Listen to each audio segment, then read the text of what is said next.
Assalamualaikum warahmatullahi wabarakatuh dan salam sejahtera. Terima kasih kerana sudi meluangkan masa. Tak kenal maka tak cinta. Nama saya Aira Adilah binti Amran, pelajar tahun 5 USM. Bersekolah di Sekolah Kebangsaan Sungai Dua, Butterworth, Pulau Pinang. Kod sekolah saya adalah PBA 2024.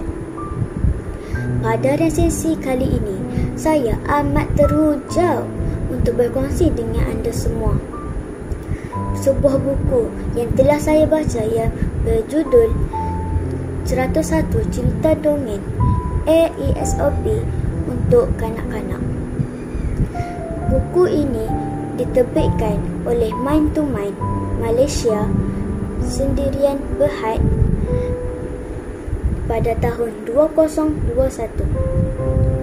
Buku ini mengandungi 101 muka surat dan buku ini juga mengandungi 101 cerita, antaranya seperti Ibu Angsa yang penyayang, Biri-biri yang bijak dan lain-lain cerita yang menarik.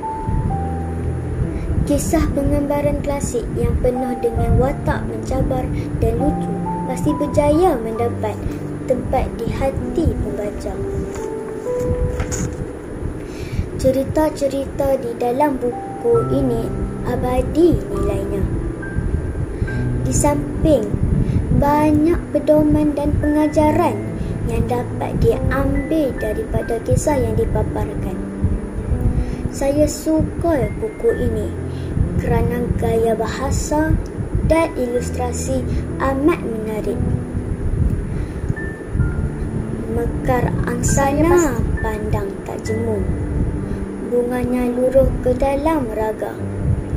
Buku laksana lautan ilmu, dasarnya penuh mutiara berharga. Sekian daripada saya, Aira Adilah binti Amran. Terima kasih.